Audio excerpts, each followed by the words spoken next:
Okay, guys, I'm going to revisit Ask Scruff. Now, this is for Andre. Salute to you, kid. Hope you're doing well. And it's quite an interesting question. In fact, it's a really interesting question. Let me just flick it over and I'll show you.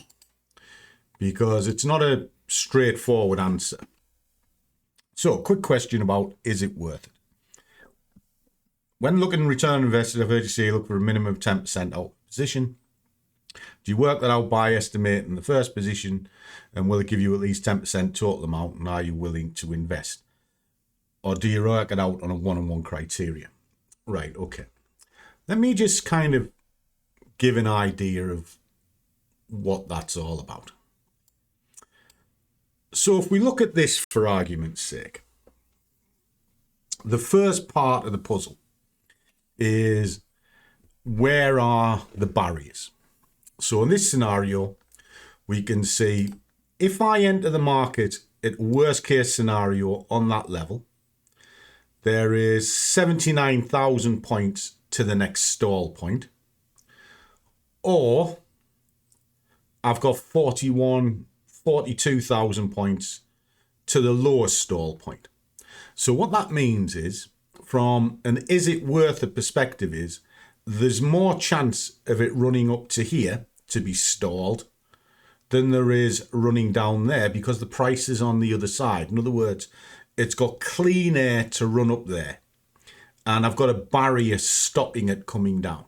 Okay, so that would be worth it because it's got distance of travel greater to profit than loss.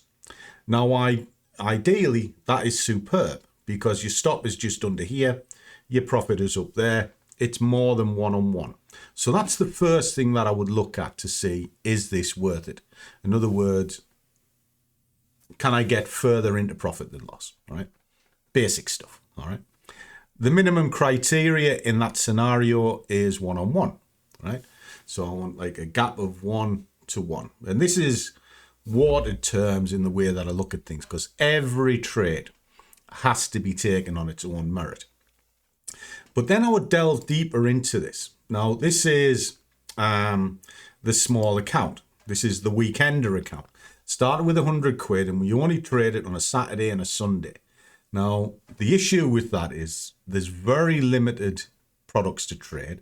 So I'm stuck with crypto, Bitcoin, and I do it through the BlackBull Markets. I use BlackBull because of I've got the leverage to deal with it. So I know I've got no issue opening up a position. It's liquid. In other words, they're a major player. So I've got no issue about getting filled. And I've never had an issue with them. So if I ask to be paid, I get paid. You know, I'll go into market.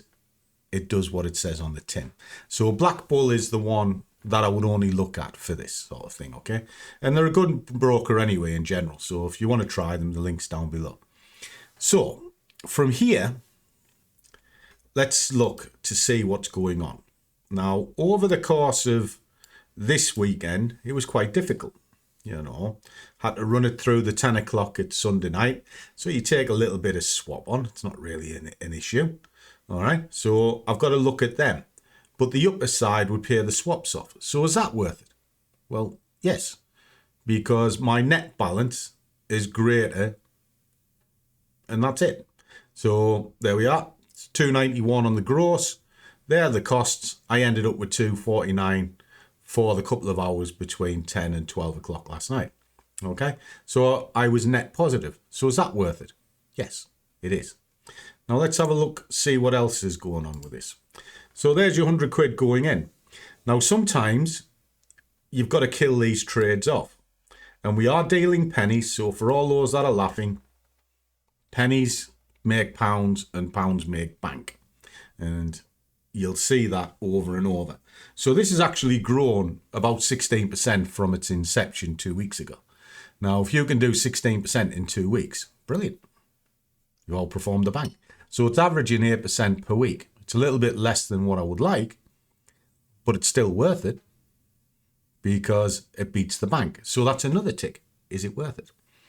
Now, when you see the markets getting out of hand, which in like these cases, what I need is something behind it that would pay it off. So yes, that was nasty, but I've already banked this lot, which will be more than that. So again, I'll be net positive, so I can take a little bit of heat on. So that's worth it. All right. So it's all little tick boxes all the time. Is it worth it? Should I do the trade? Yes or no? Take what the market's willing to give. Now, when it comes to working these out from a journaling point of view, so if I pull up the weekender here and I look across here, there are other criteria. I do this per position. So if I put one position in and I'm investing X amount of money, I want so much of it back. So for argument's sake, what we're looking at here is I've got no other choice because of the size of the account to oversize with my percentages. No other choice. If I go in with 2%, it's not going to cut it on 100 quid balance. Fine if you've got 50 grand, you know, you've got plenty of room to move in 2%. When you're under 100, well, even under £1,000, you haven't got much room to move. So you've got to take on a little bit of heat. But as long as you understand that you're doing that, that's not a bad thing. And that's why it's investment, not risk. Because if you risk something, you've already lost it. Okay? That's the way I look at it. But if I invest, say, in this case, 10 quid into the market for the day, remember that, it's for the day, not per trade, for the day. Now, if I use it in one trade, that's my day done. But if I use it across multiple trades, fine. Okay? Now, what I'm looking for is a return on that investment. Okay? So each position that goes in, ideally, would want, well, in this case, £1.02 minimum. All right? The more I get, the better, but the minimum investment would be the quid. All right? 10% of 10 quid is £1. And then I keep a track of which ones are doing it. Okay? And then that, again, it's just all about asking if it's worth it. Because if you're getting next to now back, what's the point of doing it? All right? You know, you want these returns. So that's kind of how I do things. It's just a series of questions that I ask. You know, and the first one starts, have I got more to the upside than the downside? Yes, right. So therefore, the edge is slightly in my favour, you know. Then I look at position sizes, you know, how much will I invest for the day against how much I'm going to put on per trade. That's why you see me ring fence my money off. So I'll actually start with 10% of my main balance, sort of when I'm doing my wage account. 10% a week, across 5 days is 2% a day, but on a big account, that's worth it.